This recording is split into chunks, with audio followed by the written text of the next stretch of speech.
ഹദീസുകളുടെ ആധികാരികതയും അതിൻ്റെ പ്രാമാണികതയും ബോധ്യപ്പെട്ട് നമ്മൾ മുന്നോട്ട് പോകുമ്പോൾ ഇതോടൊപ്പം ഒന്ന് ചെറിയ രൂപത്തിൽ അറിയാനുള്ള ഒരു കാര്യം, അസഹുൽ കുത്തുബി ബഅദ കിതാബില്ല സ്വഹീഹുൽ ബുഖാരി, അള്ളാഹിൻ്റെ കിതാബ് കഴിഞ്ഞാൽ പിന്നെ ഏറ്റവും സ്വഹീഹായ ഗ്രന്ഥം സ്വഹീഹുൽ ബുഖാരിയാണ് എന്ന് പറയപ്പെടുന്നല്ലോ. അപ്പോൾ ഇത്രയധികം ശ്രേഷ്ഠതയും മഹത്വവും ലഭിക്കാൻ എന്താണ് കാരണം? ഇതിക്ക് മുമ്പുള്ളപ്പോൾ ആദ്യമായി ക്രോഡീകരിക്കപ്പെട്ട ഇമാം മാലിക് റഹിമഹുല്ലയുടെ അൽ മുവത്ത പോലെയുള്ള ഗ്രന്ഥങ്ങളുണ്ട്. എന്നാൽ ഇതിന് ഇത്ര സ്വീകാര്യത ലഭിക്കാൻ എന്താണ് കാരണം? അതേപോലെ തന്നെ എത്ര വർഷം കൊണ്ടാണ് അദ്ദേഹം അത് രചിച്ചത്? അതേപോലെ നബി സ്വല്ലല്ലാഹു അലൈഹി വസല്ലമയുടെ വഫാത്തിന് ശേഷം എത്ര വർഷം കഴിഞ്ഞിട്ടാണ് ഈ ഇമാം ബുഖാരിയുടെ സ്വഹീഹുൽ ബുഖാരി എന്ന ഗ്രന്ഥം രചിച്ചത് എന്നുള്ള കാര്യങ്ങൾ കൂടി ഒന്ന് ക്ലിയർ ചെയ്യും. നേരത്തെ സംസാരം മധ്യ സൂചിപ്പിച്ചു. ഇമാം ബുഖാരി ഹിജ്റ 100 എത്ര ജനിച്ചത്? 194 194 194 ജനിച്ചു, 256 മരിച്ചു. 62 വയസ്സ് വരെ ഇമാം ബുഖാരി ജീവിച്ചത്. ആ ഇമാം ബുഖാരിയേക്കാൾ വലിയ വലിയ പണ്ഡിതന്മാർ മുമ്പും ശേഷവും കഴിഞ്ഞു പോയിട്ടുണ്ടാവാം. എന്തുകൊണ്ട് അദ്ദേഹത്തെ കിതാബിൽ മാത്രം ഇത്ര വലിയ സ്വീകാര്യത കിട്ടി? ഒന്ന്, അതിനു മുമ്പ് ക്രോഡീകരിച്ച ഗ്രന്ഥങ്ങളെല്ലാം കണ്ടും കേട്ടും പഠിച്ചുമാണ് ഇമാം ബുഖാരി പണിയിലേക്ക് ഇറങ്ങിയത്. 2, ഈ രംഗത്ത് മറ്റാരും ചെയ്തതിനേക്കാൾ ഏറെ വലിയ ത്യാഗം ചെയ്തവരാണ് ഇമാം ബുഖാരി. 3, ശേഷമുള്ളവരൊക്കെ ഇമാം ബുഖാരി ശിഷ്യന്മാരുമാണ്. ഇമാം മുസ്ലിം ഇമാം ബുഖാരി ശിഷ്യനാണ്. ഇമാം തിർമിദി ഇമാം ബുഖാരി ശിഷ്യനാണ്. ഇമാം നസായി ഇമാം ബുഖാരി ശിഷ്യനാണ്. അതുകൊണ്ട് തന്നെ സ്വാഭാവികമായിട്ടും ആ ശിഷ്യന്മാരെക്കാളും മേലെ ഉസ്താദ് ഉണ്ടാകും, ഉറപ്പാണല്ലോ. ഇമാം മുസ്ലിമിനെ പറ്റി പറയാനുള്ളത് ലൗലൽ ബുഖാരിയ്യു ലമാ റാഹ മുസ്ലിമുൻ വമാജ. ഇമാം ബുഖാരി ഇല്ലായിരുന്നുവെങ്കിൽ ഇമാം മുസ്ലിം ഉണ്ടാകുമായിരുന്നില്ല എന്നർത്ഥം. ഇമാം മുസ്ലിമിനെ ഇമാം മുസ്ലിം ആക്കിയത് ഇമാം ബുഖാരിയാണ്. ഇനി ഓരോ ഹദീസും സ്വീകരിക്കും ഇമാം ബുഖാരി കാണിച്ച അതിൻ്റെ സൂക്ഷ്മത. ആ കാലത്ത് ഇമാം ബുഖാരി സഞ്ചരിച്ചത് 16,000 കിലോമീറ്ററാണ്. ഹിജ്റ 200കളിൽ 16,000 കിലോമീറ്റർ ഇമാം ബുഖാരി സഞ്ചരിച്ചിട്ടാണ് ഈ ഹദീസുകൾ മുഴുവൻ ശേഖരണം പൂർത്തിയാക്കിയത്. ഒരു ഹദീസ് ഒരു നാട്ടിലൊരാൾക്ക് അറിയാമെന്ന് കേട്ട ഇമാം ബുഖാരി ആ നാട്ടിലേക്ക് യാത്ര പോവുകയാണ്. അവിടെ ചെന്ന് നേരെ ആ ആളെ പോയി കാണൂല. അവിടെ ചെന്ന് അവിടെ താമസമാക്കും. ഇന്നത്തെ പോലെ റൂം എടുക്കാനും ഹോട്ടലിൽ ഭക്ഷണം കഴിക്കാനൊന്നും ഉണ്ടാവില്ല. ഏതെങ്കിലും വല്ല പള്ളിയിലോ എവിടെയും വല്ല മുസാഫർ ഖാനയിലോ കിട്ടുന്ന ഏതെങ്കിലും സ്ഥലത്ത് അവിടെ പോയിട്ട് അദ്ദേഹം താമസിക്കുന്നു. എന്നിട്ട് ആ നാട്ടിൽ എല്ലാവരോടും ഈ ആളെപ്പറ്റി അന്വേഷിക്കുന്നു. ഇതാ നാട്ടിലെ മഹാപണ്ഡിതനായിരിക്കും, എനിക്ക് സാധാരണക്കാരനല്ല. ആ പറഞ്ഞതെല്ലാം അദ്ദേഹം അവിടെ ഇഫ്ലാക്കി വെക്കുന്നു. ഇയാളെപ്പറ്റി ആരൊക്കെ എന്തൊക്കെ പറഞ്ഞു. അങ്ങനെ ഒരാളും ഈ ആളെപ്പറ്റി ഒരു ആക്ഷേപം പറഞ്ഞിട്ടില്ല. എല്ലാവരും നല്ല അഭിപ്രായം പറഞ്ഞു. എങ്കിൽ ആ പണ്ഡിതനെ പോയി കാണുന്നു. എന്നിട്ട് ചോദിക്കും, താങ്കൾക്ക് ഒരു ഹദീസ് അറിയാമെന്ന് പറഞ്ഞു, അത് അറിഞ്ഞിട്ട് ഞാൻ വന്നതാണ്. ആ ഹദീസ് പറഞ്ഞു കൊടുക്കുമ്പോൾ അദ്ദേഹം പാലിക്കുന്ന ശ്രദ്ധ പോലും ഇമാം ബുഖാരി നോക്കലുണ്ട്. എത്ര സൂക്ഷ്മതയിൽ അദ്ദേഹം ആ ഹദീസ് കൈകാര്യം ചെയ്യാറുള്ളത് എന്ന് നോക്കും. അങ്ങനെ അദ്ദേഹം ഹദീസ് പറഞ്ഞു കഴിഞ്ഞാൽ ചോദിക്കും, നിങ്ങൾക്ക് എവിടുന്നാണ് ഈ ഹദീസ് കിട്ടിയത്? നബിയെ കണ്ടാളൊന്നുമല്ലോ. അപ്പോൾ എന്നോട് ഇന്ന ആൾ പറഞ്ഞതാണ്. നേരെ ആ ആൾ നാട്ടിലേക്ക് പോകും. അവിടെ പോയിട്ട് അദ്ദേഹത്തെക്കുറിച്ച് ഇതേപോലെ അന്വേഷിക്കും.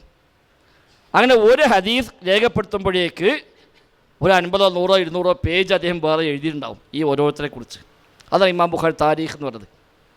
ഇമാം ബുഖാരി കിതാബിൽ വന്ന ഓരോ റിപ്പോർട്ടർമാരുടെയും വളരെ വിശദമായ ചരിത്രം ഇമാം ബുഖാരി രേഖപ്പെടുത്തിയതിനെ കൂടെ തന്നെ ഈ ആളുടെ ജനനം, ഇയാളുടെ മരണം, ഇയാളുടെ ശിഷ്യന്മാർ, ഇയാൾ ഉസ്താദുമാർ, ഇദ്ദേഹം ആരിൽ നിന്നൊക്കെ ഹദീസ് ശേഖരിച്ചു, ഇദ്ദേഹത്തിന് ആരെല്ലാം ഹദീസ് സ്വീകരിച്ചു, ഇദ്ദേഹത്തെക്കുറിച്ച് പണ്ഡിതന്മാർ എന്തെല്ലാം പറഞ്ഞു, ഇത് കംപ്ലീറ്റ് രേഖപ്പെടുത്തി വെച്ചു.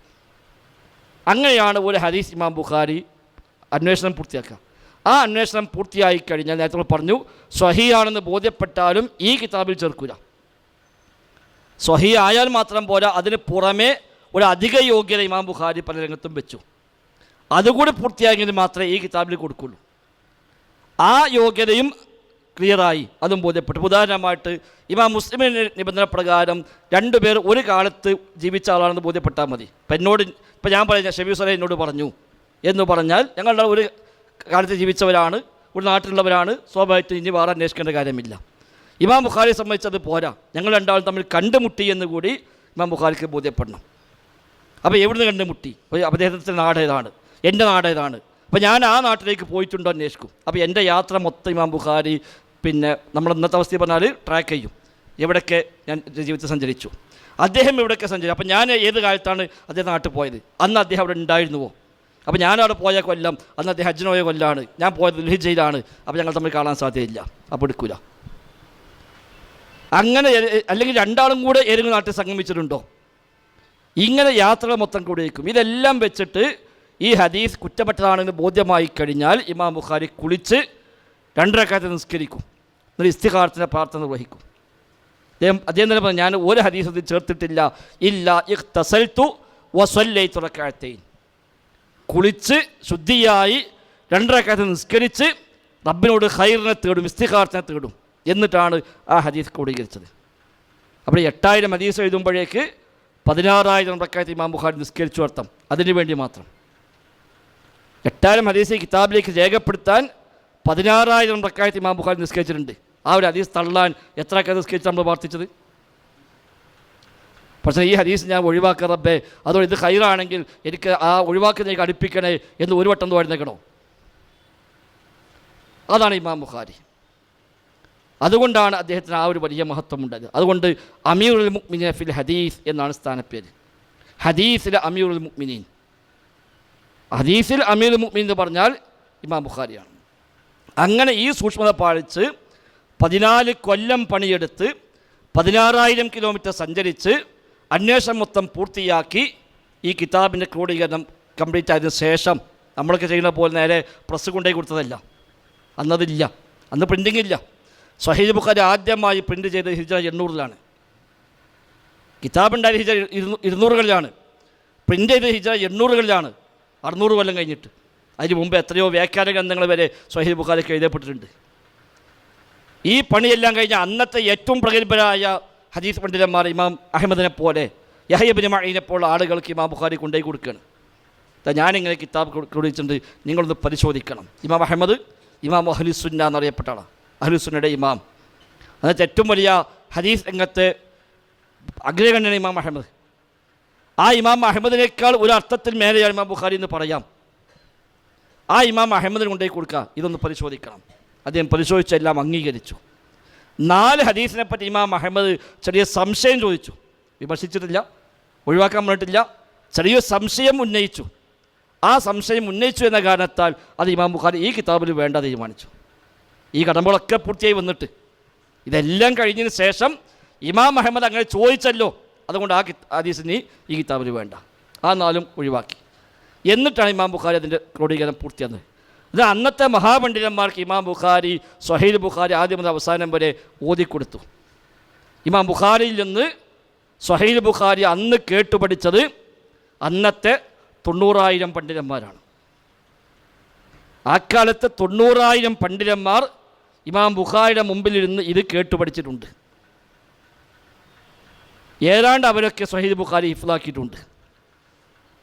അന്ന് പ്രിൻറ്റിംഗ് ഇല്ല, കയ്യെഴുത്ത് പ്രതിയേ ഉള്ളൂ. അതിൽ നിന്ന് ആയിരക്കണക്കായ ആളുകൾ ആ കാലങ്ങളിൽ തന്നെ അത് ഹിഫ്ളാക്കിപ്പോയി. എന്നിട്ടാണ് പിന്നെ തലമുറ കൈമാറി പോന്നത്. അത് അവിടുന്ന് 600 കൊല്ലം കഴിഞ്ഞിട്ടാണ് അത് പ്രിൻ്റ് ചെയ്യുന്നത്. ഇന്ത്യയിലാണ് ആദ്യം പ്രിൻ്റ് ചെയ്തത്. സ്വഹീഹ് ബുഖാരി ആദ്യമായി പ്രിൻ്റ് ചെയ്തത് ഇന്ത്യയിലാണ്, ഹൈദരാബാദിൽ നിന്ന്. അത് 600 കൊല്ലം കഴിഞ്ഞിട്ടാണ്. ആ 600 കൊല്ലത്തിലേക്ക് ലക്ഷക്കണക്കായ മനുഷ്യന്മാർക്ക് സ്വഹീഹ് ബുഖാരി ഹിഫ്ളുണ്ട്. ആ ഇമാം ബുഖാരിക്ക് എത്ര പരമ്പരയുടെ ഹിഫ്ളുണ്ട്. സനദ് അവിടെ അവസാനിക്കുന്നില്ല. നബി പറഞ്ഞു, സ്വഹാബി കേട്ടു, സ്വഹാബി പറഞ്ഞു, താബിഈ കേട്ടു, താബിഈ പറഞ്ഞു, താബിഈ കേട്ടു, താബിഈ പറഞ്ഞു, ഇമാം ബുഖാരി കേട്ടു, ഇമാം ബുഖാരി പറഞ്ഞു, ഇന്നാൾ കേട്ടു, അദ്ദേഹം പറഞ്ഞു, ഇന്നാൾ കേട്ടു. ഇന്നും പരമ്പര ഉണ്ട്. ഇന്നും ലോകത്ത് ആയിരക്കണക്കായ മനുഷ്യന്മാർ സനദടക്കം പറയും, ഈ ഹദീസ് എന്നോട് ഇന്നാൾ പറഞ്ഞു, അദ്ദേഹത്തോട് ഇന്നാൾ പറഞ്ഞു, അദ്ദേഹത്തോട് ഇന്നാൾ പറഞ്ഞു. ബുഖാരി വരെ എത്ര പരമ്പര ഇപ്പോഴുമുണ്ട്. ഇജാസത്ത് കൊടുക്കുന്ന പദമാണ്, നമ്മുടെ നാട്ടിലൊന്നും ഇല്ലയെന്നുള്ളൂ.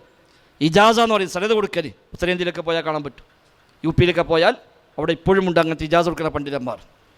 അവർ ഓരോ ഹദീസും അവർക്ക് ഇതാരാണ് പറഞ്ഞു കൊടുത്ത ആ ഉസ്താദിന്, അവിടെ ഉസ്താദ് അങ്ങനെ പറഞ്ഞ് ഇമാം ബുഖാരി വരെ എത്ര പരമ്പര, അവിടുന്ന് അങ്ങോട്ട് ബാക്കിയും നബി വരെ എത്ര പരമ്പര അടക്കം പറഞ്ഞുകൊണ്ട് ഓരോ ഹദീസ് ഉദ്ധരിക്കുന്ന ആളുകൾ ഇപ്പോഴും ലോകത്തെമ്പാടുമുണ്ട്. അപ്പോൾ ഇമാം ബുഖാരി വെറുതെ ഒരു ബുക്ക് എഴുതിയാണ്ട് അത് നേരെ പ്രസ് കൊണ്ടുപോയി കൊടുത്ത് കുറച്ച് കോപ്പി എടുത്തത് നാട്ടിനൊത്തം വിതരണം ചെയ്തൊന്നുമല്ല. ലക്ഷക്കണക്കായ അന്നത്തെ എല്ലാ പണ്ഡിതന്മാരും സ്വീകരിച്ചു പോകുന്നതാണ്. ഇനി ആയിരക്കണക്കായ ഗ്രന്ഥങ്ങൾ സ്വഹീഹ് ബുഖാരിയുമായി ബന്ധപ്പെട്ട് മാത്രം ലോകത്ത് രചിക്കപ്പെട്ടിട്ടുണ്ട്. ഈ കിതാബിനെ ബേസ് ചെയ്തുകൊണ്ടുള്ള മറ്റു ഗ്രന്ഥങ്ങൾ ഇതിലെ പരമ്പരകളെ പറ്റി പ്രത്യേക കിതാബുണ്ട്, ഇതിലെ ഓരോ റിപ്പോർട്ടർമാരെ പറ്റി പ്രത്യേകമായ കിതാബുണ്ട്. ഇമാം ബുഖാരിയുടെ ഈ ഹെഡിങ് അത് പ്രത്യേകമായ പഠന വിഷയമാണ്. ഇമാം ബുഖാരി ഒരു ഹെഡിങ് കൊടുക്കുമ്പോൾ ആ ഹെഡിങ്ങിന് താഴെ കൊണ്ടുവന്ന മൊത്തം ഹദീസുകളെ ആശയം ഉൾക്കൊള്ളുന്ന വചനമാണ് ഹെഡിങ്ങായി കൊടുക്കുക. ഇമാം ബുഖാരിയുടെ ഹെഡിങ് ഇമാം ബുഖാരിയുടെ അറിവിനെ സൂചിപ്പിക്കുന്ന ഒരു തലമാണ് എന്നാണ്. അതുമാത്രം പഠന വിധേയമായിട്ടുണ്ട്. ഇമാം ബുഖാരി എവിടെയൊക്കെ ചില റിപ്പോർട്ടർമാരെ പറയാതെ ഉദ്ധരിച്ച് പോകുന്നുണ്ടാവും. ഇമാം ബുഖാരി കിട്ടിയിട്ടുണ്ട്, പക്ഷേ ആളെ പറഞ്ഞിട്ടില്ല, ആളെ പറയാതെ ഉദ്ധരിച്ച് പോയി. എന്തുകൊണ്ട് അവിടെ അങ്ങനെ ചെയ്തു? അത് പ്രത്യേകമായ പഠനങ്ങളുണ്ട്. ഇമാം ബുഖാരിയുടെ പരമ്പര വരുന്ന ആളുകളെ എണ്ണം ഞാൻ നേരത്തെ പറഞ്ഞല്ലോ, 3 ആൾ 4 പേര് 5 പേരൊക്കെ പറഞ്ഞല്ലോ. അതുമാത്രം പഠന വിധേയമാക്കുന്ന ഗ്രന്ഥങ്ങളുണ്ട്. ഇമാം ബുഖാരി എത്ര ആളിൽ നിന്ന് ഉദ്ധരിച്ചു, അത് ഏതൊക്കെയാണ്, അതെന്താണ്, അതിന് മാത്രം വ്യാഖ്യാനം എഴുതപ്പെട്ടുകൊണ്ടുള്ള ഗ്രന്ഥങ്ങൾ. ഇങ്ങനെ സ്വഹീഹ് ബുഖാരിയുമായി ബന്ധപ്പെട്ട് ആയിരക്കണക്കായ ഗ്രന്ഥങ്ങൾ ലോകത്ത് വർദ്ധിക്കപ്പെട്ടു. 300ഓളം വ്യാഖ്യാന ഗ്രന്ഥങ്ങൾ സ്വഹീഹ് ബുഖാരിക്കുണ്ട്. ഓരോ ഹദീസിനും കൊടുത്ത് വിശദീകരണം കൊടുത്തുകൊണ്ട് 300ഓളം വ്യാഖ്യാന ഗ്രന്ഥം. അത് ഏറ്റവും പ്രധാനപ്പെട്ട ഒന്നാണ് ഫത്ഹുൽ ബാരി. ഹിജ്റ 852 ഇമാം അസ്ഖലാനി വഫാത്തായത്. ഹിജ്റ 850 അദ്ദേഹം ഫത്ഹുൽ ബാരിയുടെ രചന പൂർത്തിയാക്കുന്നത്. 18 വാള്യമാണ്. 18 വാള്യമുള്ള ഫത്ഹുൽ ബാരി 850 പൂർത്തിയായി. 852 അദ്ദേഹം മരണപ്പെട്ടു. ആ 850 പൂർത്തിയായ ഫത്ഹുൽ ബാരി ഇമാം അസ്ഖലാനി പിന്നെ ജീവിച്ചത് 2 കൊല്ലാണ്. ആ 2 കൊല്ലങ്ങൾക്ക് മുമ്പ് തന്നെ ആയിരക്കണക്കായ കോപ്പികൾ കയ്യെഴുത്ത് പ്രതിയായിട്ട് പോയിട്ടുണ്ടതാണ്. ഫത്ഹുൽ ബാരി കയ്യെഴുത്ത് പ്രതി, 18 വാള്യമുള്ള ഫത്ഹുൽ ബാരി കയ്യെഴുത്ത് പ്രതിയായി ആയിരക്കണക്കിന് കോപ്പികൾ ലോകത്തേക്ക് മൊത്തം അന്ന് അത് കൈമാറിയിട്ടുണ്ട്. അത്ര വലിയ സേവനങ്ങൾ സ്വഹീഹ് ബുഖാരി എന്ന ഒരു കിതാബിന് മാത്രം ചെയ്യപ്പെട്ടിട്ടുണ്ട്. ഇമാം ബുഖാരിക്ക് വേറൊരുപാട് കിതാബുണ്ട്, ഈ കിതാബ് മാത്രം. അതുകൊണ്ടാണ് അത്ര വലിയ പ്രാധാന്യം അത് നൽകപ്പെട്ടത്. വെറുതെ കൂടി ഇത്തിഫാക്കായി കാണാണ്ട് അത് തീരുമാനിച്ചു പോയതൊന്നുമല്ല. ഇമാം ബുഖാരി ഇതിലേക്ക് ഇറങ്ങാൻ കാരണം നബി തങ്ങളെ സ്വപ്നം കണ്ടതാണ്. നബിയെ സ്വപ്നം കണ്ടു, നബി തങ്ങൾ നടന്നു പോകുന്നു, നബി തങ്ങൾ ഒരു കാലെടുക്കുമ്പോൾ ഇമാം ബുഖാരി അവിടെ കാല് വെക്കുന്നു. അങ്ങനെ നബിയുടെ പിന്നാലെ നബി ചവിട്ടി അതേ സ്ഥലത്ത് ചവിട്ടിക്കൊണ്ട് അങ്ങനെ നബിയുടെ പിറകെ പോകുന്നു. നബിയുടെ അടുത്തേക്ക് വരുന്ന പ്രാണികളൊക്കെ ഇമാം ബുഖാരി ഒരു വിശറി കൊണ്ട് ഇങ്ങനെ വീശി അതൊക്കെ ഇങ്ങനെ ഒഴിവാക്കി നബിയെ സംരക്ഷിക്കുന്നു. ഇത് ഇമാം ബുഖാരി സ്വപ്നം കാണുകയാണ്. അപ്പോൾ ഭയങ്കര ആവേശമായി. ഉസ്താദുമാരെ പോയി കണ്ടു, രാവിലെ ഞാൻ ഇന്നലെ ഇങ്ങനെ സ്വപ്നം കണ്ടു. ഉസ്താദുമാർ വ്യാഖ്യാനം പങ്കെടുത്തു. നബി തങ്ങളുടെ ഹദീസുകൾക്ക് നേരെ വരുന്ന വിമർശനങ്ങളെ പ്രതിരോധിക്കാനും ഹദീസ് സംരക്ഷിക്കാനും നിനക്ക് ഒരു അവസരമുണ്ടാകുമെന്നാണ് ഇതിൻ്റെ സൂചന. ആ വഴിക്ക് നീ ഇറങ്ങണം എന്ന് അവർ പറഞ്ഞെടുത്തപ്പോഴാണ് ഇമാം ബുഖാരി ആ ദൗത്യം ഏറ്റെടുത്തുകൊണ്ട് ഇറങ്ങുന്നത്. ജീവിതത്തിൽ പലതവണ നബി തങ്ങളെ സ്വപ്നം കണ്ടാണ് ഇമാം ബുഖാരി റഹ്മത്തുള്ളാഹി അലൈഹി. അപ്പോൾ അത് വെറുതെ നമ്മൾ മുസ്ലിം ഉമ്മത്തെ കൂടി ഒപ്പിച്ചുണ്ടാക്കിയൊരു പരിപാടിയല്ല. അതിനെയാണ് ഞാൻ നേരത്തെ പറഞ്ഞ പോലെ ഒരു അടിസ്ഥാനവുമില്ലാതെ കയറി നിന്നിട്ട് പല മനുഷ്യന്മാരും ഖുർആനെതിരാണ്, ബുദ്ധിക്കെതിരാണ്, ഹദീസിനെതിരാണ് എന്നൊക്കെയുള്ള തരത്തിൽ വിമർശനങ്ങൾ ഉന്നയിക്കുന്നത്. 8-ാം വയസ്സിൽ ഖുർആൻ ഇഫ്ലാക്കിയ മനുഷ്യൻ ഇമാം ബുഖാരി. ഇമാം മാലിക്കിൻ്റെ 31 അത് ഇഫ്ലാക്കിയ ഇമാം ബുഖാരി. അന്ന് ലഭ്യമായ ഹദീസ് ഗ്രന്ഥങ്ങൾ മുഴുവൻ കാണാപ്പാടം പഠിച്ച ആളാണ്. കിട്ടിയ ഹദീസ് മുഴുവൻ ഹിഫ്ലാക്കിയ മനുഷ്യനാണ്. അറബി ഭാഷയിൽ വലിയ അഗ്രഗണ്യനായ ആളാണ്. ഓരോ ഹദീസും അതേ കിതാബിലേക്ക് ചേർത്തത് മദീനയിൽ നബി തങ്ങളുടെ ഖബറിൻ്റെ ഭാഗത്ത്, റൗളയുടെ ഭാഗത്ത് ഇരുന്നു കൊണ്ടാണ് അദ്ദേഹം ചെയ്യുന്നത്. ഈ റക്അത്ത് മുഴുവൻ നിസ്കരിച്ചത് അവിടെ വെച്ചിട്ടാണ്, മദീനയിൽ വെച്ചിട്ടാണ് അതൊക്കെ ചെയ്യുന്നത്. റൗളയിൽ ഇരുന്നു കൊണ്ടാണ് ഇതിൻ്റെ രചന അദ്ദേഹം പൂർത്തിയാക്കുന്നത്. അപ്പോൾ ആ നിലക്ക് വലിയ മഹത്വം ഈ കിതാബ് ലഭിച്ചു. അതുകൊണ്ടാണ് അസ്ഹഹു കിതാബിൻ ബഅദ കിതാബില്ല, അള്ളാഹിൻ്റെ കിതാബ് കഴിഞ്ഞാൽ പിന്നെ ഏറ്റവും സ്വഹീഹ് കിതാബ് ഇമാം ബുഖാരിയുടെ കിതാബാണ് എന്ന് പറയുന്നത്. ബാക്കി സ്വഹീഹ് മുസ്ലിം ആവട്ടെ, സുനൻ തിർമിദി ആവട്ടെ, നസായിയോ ഇബ്നു മാജയോ അബൂദാവൂദൊക്കെ എല്ലാം ഇമാം ബുഖാരിയുടെ ശിഷ്യന്മാരും ഇമാം ബുഖാരിയുടെ വഴിയിൽ പിന്നെ ആ മാർഗം സ്വീകരിച്ചു വന്ന ആളുകളുമാണ് എന്നാണ് മനസ്സിലാകുന്നത്. അല്ലാഹു അഅലം. ഇപ്പോൾ ഇമാം ബുഖാരി റഹിമഹുല്ലയുടെ സഹീഹുൽ ബുഖാരിയിൽ ഇന്നമൽ അഅ്മാലു ബിന്നിയാത്ത് എന്നുള്ള ഹദീസ് പലയിടങ്ങളിലായിക്കൊണ്ട് അദ്ദേഹം ഉദ്ധരിച്ചിട്ടുണ്ട്.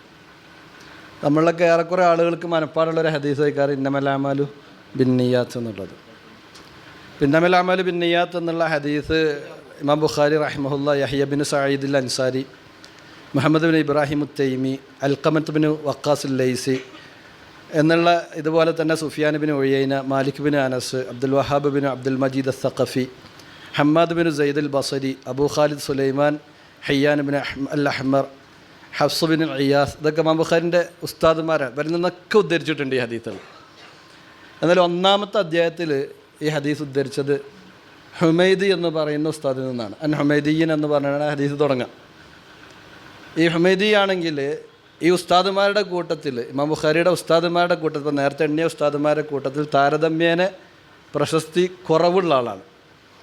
എന്നിട്ടും അദ്ദേഹത്തിൻ്റെ ഹദീസ് എന്തുകൊണ്ടാണ് ഒന്നാമത്തെ ഹദീസായിക്കൊണ്ട് ഇമാം ബുഖാരി റഹിമഹുല്ല അദ്ദേഹത്തിൻ്റെ സഹീൽ വെച്ചു എന്നുള്ളത് പണ്ഡിതന്മാർ ചർച്ച ചെയ്തു.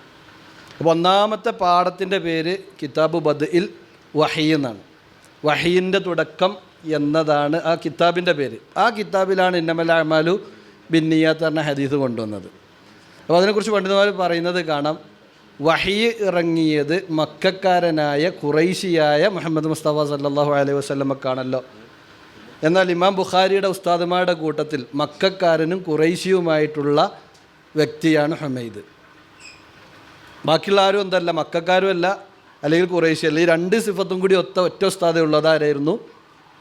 അത് ഹുമൈദി എന്ന് പറയുന്ന ഉസ്താദാണ്. അപ്പോൾ ആ ബദുഉൽ വഹി അഥവാ വഹീൻ്റെ തുടക്കമെന്ന് പറയുന്ന അധ്യായത്തിൽ ഈ ഹദീസ് വെക്കാൻ ഇമാം ബുഖാരി അദ്ദേഹം ഈ ഹദീസ് പഠിച്ച ഉസ്താദുമാരുടെ കൂട്ടത്തിൽ നിന്ന് തിരഞ്ഞെടുത്തത് താരതമ്യേന പ്രശസ്തനല്ലെങ്കിൽ പോലും, മറ്റുള്ളവരുടെ അത്ര പ്രശസ്തനല്ലെങ്കിൽ പോലും, ഈ അധ്യായം ബദുൽ വഹി ആയതുകൊണ്ട് വഹി ഇറങ്ങിയത് മുഹമ്മദ് നബിക്കാണല്ലോ, മുഹമ്മദ് നബി ഖുറൈശി ആയിരുന്നല്ലോ, അത് ഇറങ്ങിത്തുടങ്ങിയത് മക്കത്തായിരുന്നല്ലോ എന്നത് നോക്കിക്കൊണ്ടാണെന്നാണ്. നമ്മൾ ആലോചിച്ച് നോക്കണം. അപ്പോൾ ഒരു ഹദീസ് ഒരു അധ്യായത്തിൽ അദ്ദേഹം കൊണ്ടുവരണമെങ്കിൽ എത്ര കണ്ട് നോക്കി എന്നുള്ള, ഹദീസ് മാത്രമല്ല നോക്കിയത്, ആ ഹദീസ് ഏത് ഉസ്താദിൻ്റെക്കെന്നാണ് പഠിച്ചത്, ആ ഉസ്താദിന് ആ നാടുമായിട്ട് വല്ല ബന്ധമുണ്ടായിരുന്നോ, വിഷയവുമായിട്ട് ബന്ധമുണ്ടായിരുന്നോ എന്നൊക്കെ നോക്കിയതിന് ശേഷമാണ് ഇമാം ബുഖാരി റഹ്മഹുല്ല അദ്ദേഹത്തിൻ്റെ ഇത്തരത്തിലുള്ള ഹദീസുകൾ സഹീഹുൽ ബുഖാരിയിലെ ഓരോ ബാബിലും കൊണ്ടുവന്നത് എന്നുള്ളതാണ്. അപ്പോൾ ഇത്രയൊക്കെ ആ വിഷയത്തിൽ വളരെ സൂക്ഷ്മത പുലർത്തിയ പണ്ഡിതനാണ് ഇമാം ബുഖാരി എന്നത് തന്നെയാണ്. നേരത്തെ പറഞ്ഞ കാര്യങ്ങൾക്ക് പുറമെ എൻ്റെ വക, അതായത് എൻ്റെ വക എന്ന് പറഞ്ഞത് ഇതിൽ ആ ഒരു കൗതുകം നമ്മൾ തിരിച്ചറിയുമ്പോഴാണ് ആ കിതാബിനോട് നമുക്ക് കുറച്ചുകൂടി എന്തുണ്ടാവുക, ഒരു ബന്ധവും അതുപോലെ തന്നെ ബഹുമാനമൊക്കെ ഉണ്ടാകുക എന്നുള്ളത് കൊണ്ട് മാത്രമാണ് സൂചിപ്പിച്ചത്. അല്ലാഹു അലം.